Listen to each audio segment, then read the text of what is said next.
Picture this, you're not sleeping comfortably each night, your days feel overwhelming, you're constantly lashing out, maybe you depend on substances to make you feel better, or you overcompensate with buying things because they bring you pleasure that's often very temporary. You're feeling the weight of the world on your shoulders. Does this feeling of overpowering weight feel familiar? Well, buckle up, because we're about to dive into why that stress and anxiety you're carrying around like a designer handbag is actually your very own personal Grim Reaper. Welcome to Life on Purpose, and we're about to unpack why anxiety and stress are killing you slowly, and more importantly, how to tell them to F off. Now, before we dive in, let me ask you this. When was the last time you really took time for yourself? And I don't mean scrolling through social media while you're sitting on the toilet. I mean like real quality you time. If you're struggling to remember, then stick around because we're about to embark on a journey that might change your life. Today, we're going to explore why living in the past or the future is like trying to drive a car while looking only through the rearview mirror or through a foggy windshield. And spoiler alert, it doesn't end well. But fear not, by the end of this video, you'll be equipped with the tools to get started living more in the present and less in your head. So get comfy. Put your phone on Do Not Disturb, and let's get started on this journey. And now let me take you back to July of 2024. Picture this. I'm about to embark on a 5-day family cruise with over 40 relatives. It sounds like a dream, right? Or maybe it doesn't for you, but I have a pretty cool family, so it is a dream. But it's quickly turned into a nightmare for me, and not because of seasickness or the fact that there was a Category 5 hurricane headed exactly where we were going. Unfortunately, we only got to port once, but I am grateful that our captain chose safety over entertainment. Anyway, as we were going through the port, my phone started blowing up like a fireworks display on the 4th of July. Major issues were arising in my business back home, and suddenly I was trying to put out fires as I board the ship. It was chaos.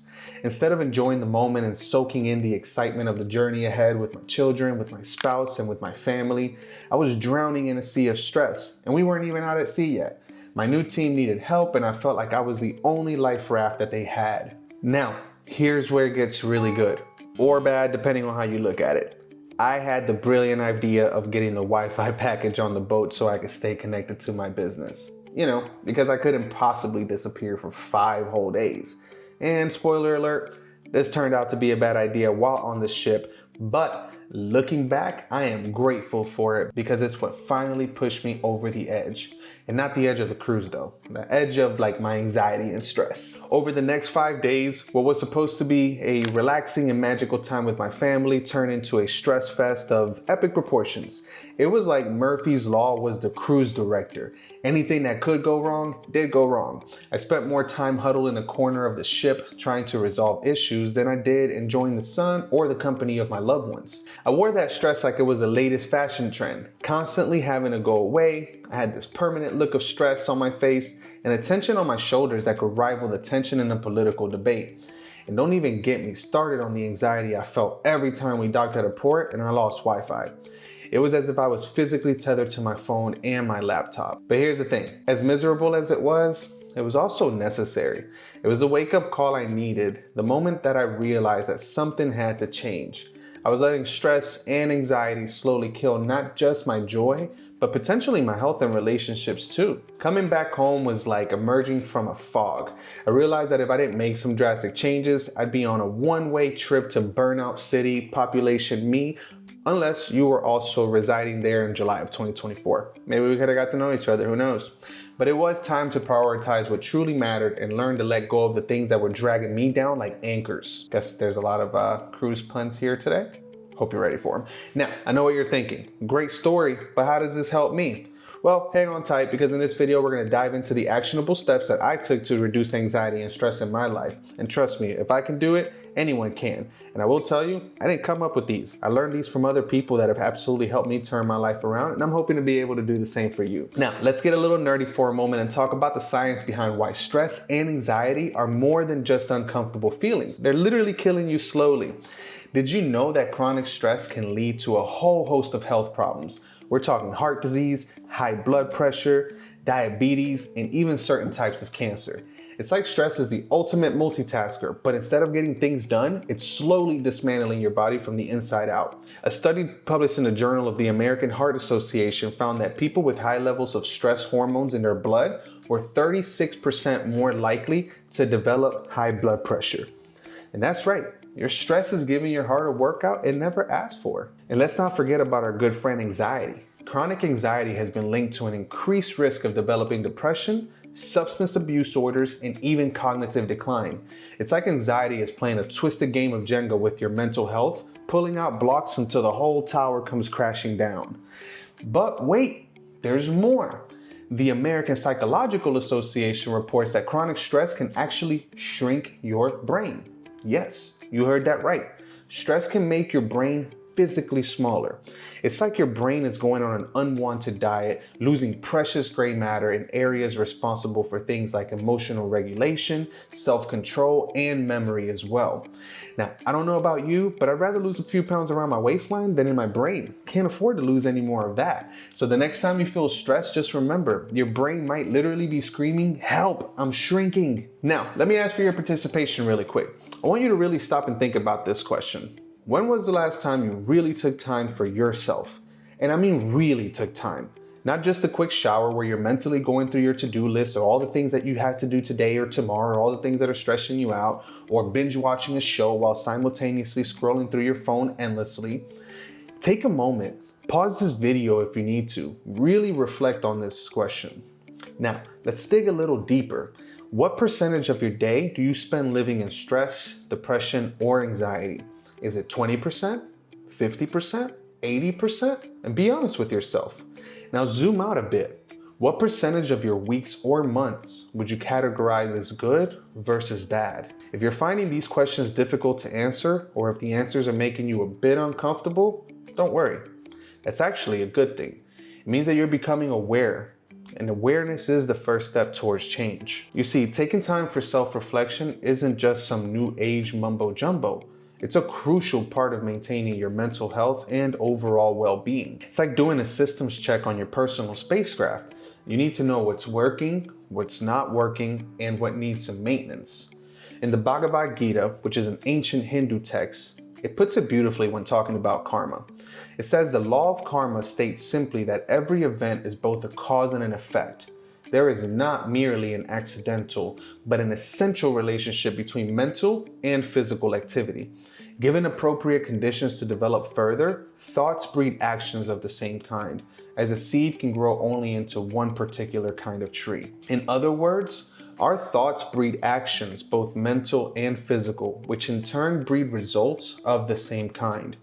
If you're constantly thinking about stressful thoughts, you're going to take stressful actions and get stressful results. It's a cycle, both mentally and physically. But the good news is, you have the power to break it. So I challenge you to make self-reflection a daily practice, even if it's just for 5 minutes a day. And trust me, your future self will thank you for it. Now, let's take a trip down wisdom lane and see what some of the greatest thinkers in history have to say about living in the present and letting go of stress and anxiety. First up, we have the Bible. In Matthew 6:34, it says, "Therefore do not worry about tomorrow, for tomorrow will worry about itself.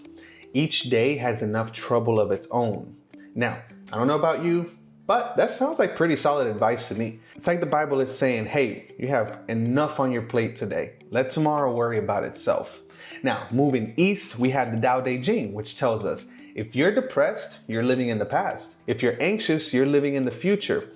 But if you're at peace, you're living in the present. It's like a GPS for your mind, always redirecting you to the present moment, the only time we ever get to live. The Buddha chimes in with, do not dwell in the past, do not dream of the future, concentrate the mind on the present moment. It's as if the Buddha is saying, hey, the party's happening right here, right now.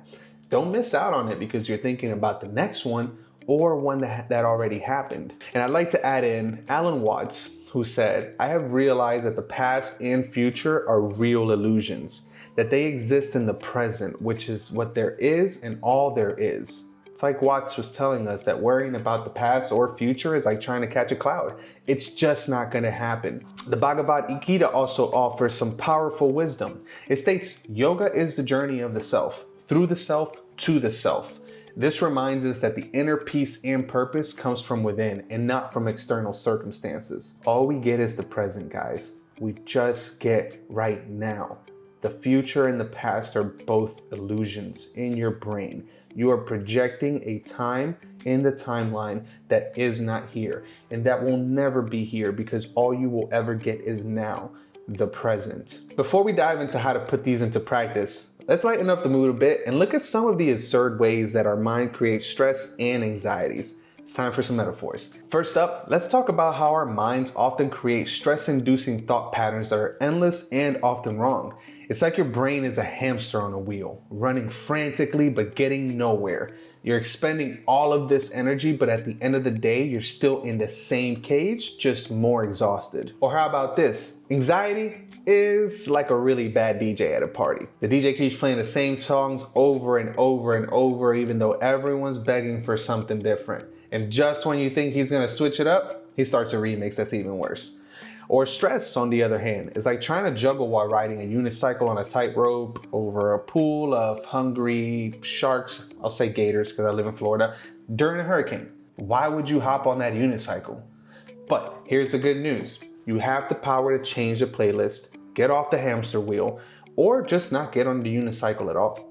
We can flood our minds with glass half full possibilities, which in turn empowers us to take actions that are more aligned with our desired outcomes. It's like being the director of your own mental movie. You can choose to film a disaster flick full of stress and anxiety, or you can create an uplifting story of growth and resilience. The choice is yours. Remember, your mind is like a garden. You can let it grow wild with weeds of worry and stress, or you can cultivate it with seeds of positivity and mindfulness. And let me tell you, the view is much nicer from a garden of roses. Everything you think, everything you do, listen to, watch, or surround yourself with is a seed being planted in your head. Even the songs that you listen to with negative lyrics or movies that portray evil actions are part of the problem too, believe it or not. But hey, start with small actions and you'll see how slowly you'll gravitate toward art that aligns with a new version of you. So the next time you find yourself stuck in a loop of stressful thoughts, remember these silly analogies. Sometimes all it takes is a good laugh to break the cycle and remind ourselves not to take life too seriously. After all, none of us are getting out alive anyway. All right, it's time for the main event. You've stuck with me through the stories, the science, and my stupid little silly analogies. Let's talk about what you can actually do to manage stress and anxiety in your daily life. Number one, meditation. Now, I know, you've heard this one before, but trust me, it works. Start with just 5 minutes a day. It's like giving your mind a mini vacation without the hassle of airport security. And what exactly is the purpose of meditation? The purpose is to learn to observe your thoughts rather than to be your thoughts. See, we often believe that we are what we think, and that's not the case. Our thoughts come and go, and they're often extremely random. Learning to observe your thought provides you the freedom necessary to not be a slave to them. If you want more on this subject, let me know in the comments, and I'll make a video on how meditating has helped me reduce my anxiety. Number two, prayer. Whether you're religious or not, connecting with something bigger than yourself can provide perspective and peace. It's like having a cosmic therapist on speed dial. Prayers is an action that connects you with God or the universe. Prayers force you to be honest with not only God, but with yourself also. And as a result, clarity comes and gives you the proper alignment and aim you need to have the proper thoughts and take the right actions that align with what you truly desire. Number three, self-reflection. Take time each day to check in with yourself. How are you feeling? What's bothering you? What are you grateful for? It's like being your own personal interviewer, and it gives you the space needed to ask yourself important questions in a format that reduces your own bias. Now, before we go to number four, I would love it if you subscribe down below. If you're loving this content, give this video a thumbs up and let's help each other make this world a better place. Number four, reading. Dive into a good book. It's like a workout for your brain. But you get to sit down and possibly eat snacks while doing it too. But seriously, reading has changed my entire life. From inner conversations, perspective on the world, views on subjects that I'm interested in, and so much more. Try it, pick up a book, read one page. It's okay. If you do it once a day, you create good habits, and eventually you can read 2-3 chapters in a day. Number five, walking. Get outside and move your body. It's amazing what a little fresh air and movement can do for your mental state. Aside from the commonly known like physical benefits, walking simply gives you an opportunity to go think somewhere else. Maybe you see a beautiful interaction between a family that warms your heart, or maybe you look up and admire the beautiful planet that we live on. Walking is a great way to change your surroundings and put your mind into a more robust state of mind. Plus, it's a great opportunity to practice your power walk without any judgment. Do you have a power walk? I don't think I have a power walk, but I get told that I walk heavy here at home, so maybe I do have a power walk. Anyway, moving on. Number 6, prioritizing. Make a list of what's truly important in your life. If something's not on that list, then maybe it doesn't deserve your stress and anxiety. If it doesn't spark joy or isn't absolutely necessary, think it and let it go. Oftentimes we hang on to too many things which create chaos. Less is more sometimes, especially in today's world where we are incredibly overstimulated every minute of the day. Your dopamine and energy are precious. Use them wisely and stop letting things that aren't a priority rob you from having the proper energy for things that are a priority. Number 7, creating habits, like reading. Build routines that support your mental health. It's like creating a personal infrastructure for happiness. Habits are at the root of our personalities. Thoughts create actions and actions breed habits. The only way you can conquer change is by making the changes you desire a habitual thing that is automatic. Kind of like brushing your teeth. At first, when you were a kid, you kind of had to be told to do it. But hopefully by now, you do it automatically every single day. Now, this can only happen by grinding your way through repeating the same actions over and over until they become a habit. Believe it or not, we are habitual creatures that live our entire lives repeating habits. What most of us don't know is that we're either conscious or unconscious of our habits. Whether the habits that run your life are beneficial or not, it's your choice. In order to change them though, you must become conscious of them and choose to create new habits. Number 8, connecting with your spirituality. Whatever that means for you. It could be organized religion, spirituality, or simply just sitting in quiet contemplation. It's about finding what resonates with your soul. God calls people from all over the world in many different ways. Seek and you shall find. Seek what you desire and it will come knocking at your door. Now, remember, these aren't one-size-fits-all solutions. Try them out, see what works for you, and don't be afraid to adjust as needed. It's like dating. You might need to go on a few dates before you find the right one. And most importantly, be patient with yourself. Change doesn't happen overnight. It's a process and every small step counts. You can't climb Mount Everest in a day. You have to take many, many, many steps. I still fight battles every single day, and I can honestly tell you that as time passes, the shots life throws at me are just as persistent. But the difference is, I know I'm not fighting alone anymore, and I'm also well aware that I am better, stronger, more well-equipped each and every day to conquer these battles. As we wrap up this stress-busting, anxiety-crushing journey, I want you to remember something incredibly important. You are powerful. You are capable. And you are more than your stress and anxiety.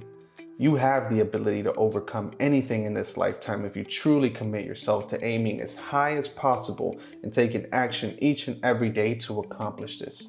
It's like being your own superhero in your life story. Cape is optional, but highly recommended for a dramatic effect. And if you want even more, put on some spandex. Now, I have a challenge for you. Yes, you, the one watching this video, and probably thinking, me? A challenge? But I'm still in my pajamas. Don't worry, you can do this challenge in your PJs. In fact, I encourage it. I want you to commit to 1 week of intentional living, and that means taking 5 minutes each morning for meditation or prayer and writing down 3 things you're grateful for each day. Taking a 10-minute walk outside, yes, even if it's raining. If it is, you can just pretend to be in a music video, like a 2000s R&B music video. Remember those? Number 4, doing 1 small act of kindness for someone else each day. This is a big one. And number 5, before bed, reflecting on 1 positive thing that happened that day. It might seem small, but trust me, these little actions can create a big shift in your mindset and your life. It's like planting seeds in a garden. At first, you might not see much happening, but give it time and suddenly you've got a flourishing oasis. Remember, living with purpose isn't about being perfect. It's about being present, being intentional, and being kind to yourself and others. It's about recognizing that stress and anxiety are just unwelcome guests in the hotel of your mind, and you have the power to kick them out. So, are you ready to start living your life on purpose? Are you ready to tell stress and anxiety to F off? Are you ready to be the superhero of your own life story? If you're not in your head right now, which you should be, or even if you're just blinking in agreement, then it's time to take action. Start with the 1 week challenge. And hey, why not share your experience in the comments down below? Let's create a community of purpose seekers supporting each other in this difficult journey of life. And if you found this video helpful, don't forget to like and subscribe and hit that little bell for notifications. Because let's face it, you never know when you might need a friendly reminder to live your life on purpose. My name is Joe Concepcion, and if you enjoyed this video, click on this video right here. Remember, you've got this. You're stronger than you think, more capable than you realize, and definitely more interesting than your anxiety would have you believe. So go out there and live your life on purpose. Your future self will thank you for it.